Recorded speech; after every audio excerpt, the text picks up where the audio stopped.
Hi, this is Mitch Mitchell of I'm Just Sharing, and I'm doing a quick review of the movie How to Train Your Dragon 2. I'm going to put a link to the review I did years ago when the first one came out, which was a very positive review, and I just had to see that movie way back when, even though I'd seen the previews way in advance. This one here, I wasn't so up for, I'll tell you the truth. I hadn't really thought about it. Actually, I didn't know it was coming out till this week, so there you go. It just happens sometimes, especially with the traveling I'm doing. And I sat around here all day long saying, am I going to go? Am I going to go? Am I going to go? And eventually I decided to go to the theater, and I went to the late show, and I was hoping to see the 3D, but I had to wait 30 more minutes, and let's face the fact here. It was 9:40 at night, the one that I saw. I didn't want to wait till 10. It was just, nah. And truthfully, you don't need to see this movie in 3D. It might have a couple of things that maybe look kind of cool, but this movie is really good just as it is. So here's the thing. It's basically the story of, well, Hiccup from the first movie. It's now 5 years later. And one of the things I didn't realize, and I'm not going to give away a whole lot of stuff, but one of the things I didn't realize is that he was supposed to be 15 years old in that first movie.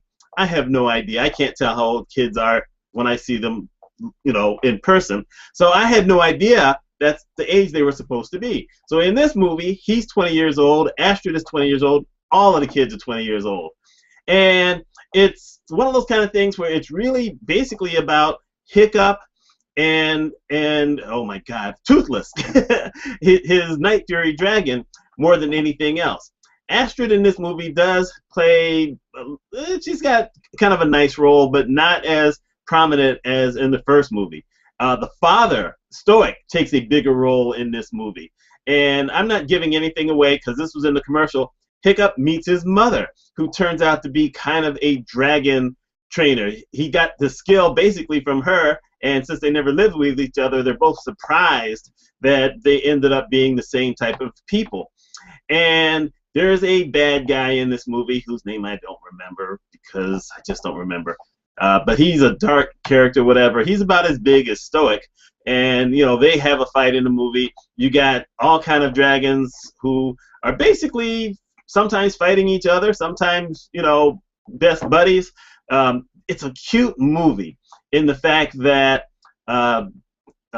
Toothless meets up with a whole lot of other different types of dragons he hadn't seen before. You see this weird relationship between Toothless with some of the bigger dragons, and how he's kind of amazed by that. And the baby dragons, I mean, almost any of these cartoons where you see babies, they just always look so cute, and the babies in this movie are cute, and they end up playing a prominent role in this movie. There's a teaser. How about that one? So anyway, there's stuff I could say because it was actually in the New York Times review that gives certain things away. Let's just say this. You have some dragons in this movie that are bigger than the dragon in that last movie. And they look different. They look like each other, but they look different than that giant dragon from the first time. So obviously you've got this concept of these big dragons that are just like queen bees and have all these other dragons that kind of help out. But, yeah. So anyway, you have Hiccup's mother. You have Hiccup's father, who didn't know the mother was there. That's an interesting relationship. There's a little love story there. And there's the love story still with Astrid and Hiccup. And there's the weird interplay. I wondered this when I saw the first movie. You basically have 2 girls, and you have 5 guys. And the one who's left out is the male twin, because there's no girls for him. I mean, they didn't introduce any other girls, so he's got no girls except his twin sister. And in this one here, you've got the other 2 guys who are fighting over the one girl because she's the only girl there, and she wants someone else. There's a new character who's introduced, and I'm not going to spoil that one except to say that in this particular movie, we meet other people besides the people who live in Burke. And that was interesting. I hadn't really thought much about that either.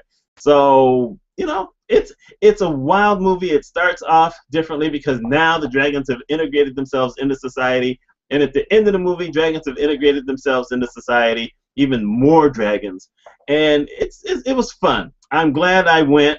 It's always interesting when you go to see a movie when that you kind of got interested in the last minute. And this was fun. I mean, this is one of those movies I wish my wife was with me to go see, but she's out of town. And so I had to see it by myself. And it would have been nice having someone else there. But the audience seemed to enjoy it. I definitely enjoyed it. I will recommend that you go. If you got kids, I'm going to say, you know what, take the kids. If they're really young, you might not want to take the kids. It's got a little more of a dark streak than the first movie did. So it's really not going to be for little kids. I think they would get freaked out a little bit. I'm just saying that. But for everything else, it's a fun movie. And I love this kind of thing, and I hope you go. I really hope you go. It's my prediction. It will be the #1 movie of the weekend. You heard it here first. So if it's not, I was pushed into it. If it is, I'm the man. So there you go. Mitch Mitchell of I'm Just Sharing. I hope y'all have a great day.